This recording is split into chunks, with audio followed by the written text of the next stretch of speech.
courant des dernières semaines, on a eu de nouvelles données sur l'inflation, tant au Canada qu'aux États-Unis. Puis je pense que c'est quand même bon d'en reparler parce que ça a vraiment un impact sur les taux d'intérêt. Puis les taux d'intérêt, vraiment, ont une influence autant sur la bourse que les valeurs immobilières, les évaluations d'entreprise, l'économie.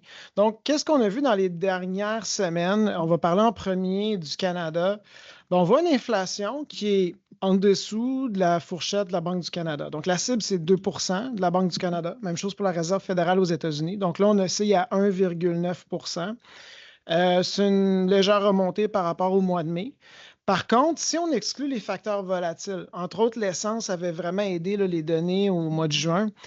Donc, lorsqu'on exclut des prix qui sont plus volatiles comme l'alimentation et l'énergie, en fait, l'inflation de base est oscille encore à 2,7-3 Puis en fait, lorsqu'on déballe les chiffres, il y a de l'inflation au niveau des biens durables, mais surtout, c'est le logement dans le secteur des services qui est encore présent. Donc, oui, on a un enjeu de logement au Canada, puis ça se ressent encore avec un certain inflation au niveau du loyer. Donc, malgré que le chiffre global est sous le 2 les composantes durables, puis le service, entre autres dans le logement, ben, ça nous amène peut-être à penser que la Banque du Canada va rester prudente. Donc, elle a fait une baisse des taux d'intérêt, du taux directeur. Pour le moment, je pense que le statu quo peut-être va être de mise. Maintenant, aux États-Unis, on s'attendait en début d'année à ce que vers la moitié de l'année, vers l'été, la Réserve fédérale amorce la baisse de son taux directeur. Est-ce que c'est réaliste? Bien, j'ai un certain doute à ce propos. Les dernières données qu'on a au mois de juin, c'est que l'inflation au Canada est de 1,9, mais aux États-Unis est de 2,7.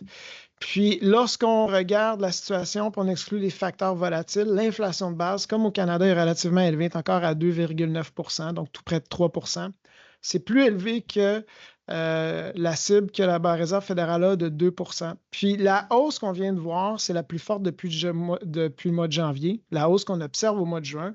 Puis principalement, les facteurs d'inflation aux États-Unis, c'est les tarifs douaniers qui commencent à faire effet sur des biens de consommation.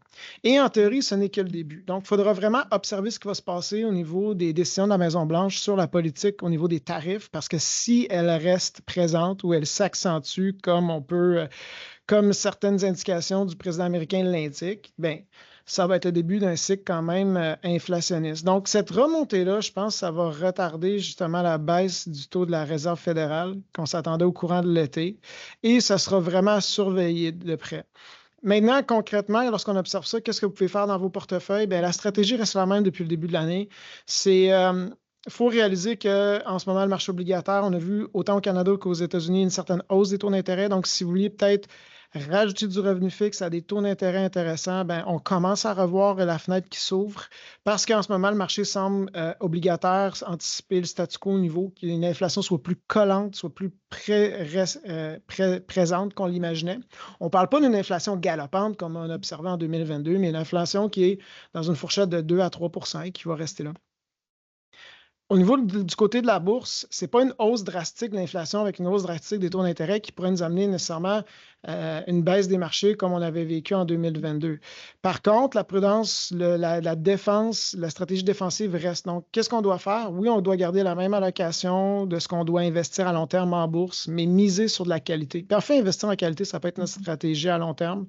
On n'a pas besoin non plus de s'étirer en termes de risque selon la direction de l'inflation. Donc, dans un monde où l'inflation est plus persistante, c'est bon d'avoir des entreprises qui ont du pricing power. C'est des entreprises qui sont capables d'augmenter leurs prix parce qu'ils ont des produits qui sont très prisés ou qui ont un avantage compétitif par rapport à la compétition qui est difficile à déloger. Donc, ces sociétés-là peuvent ajuster leurs prix par rapport à l'inflation. L'autre point, je le mentionne souvent, quand on est dans des secteurs d'activité prometteurs qui suivent des grandes tendances, puis on est dans des leaders de qualité, bien, la croissance organique permet aussi à l'entreprise de rester, d'avoir une croissance de ses bénéfices dans un environnement qui peut être un peu plus difficile.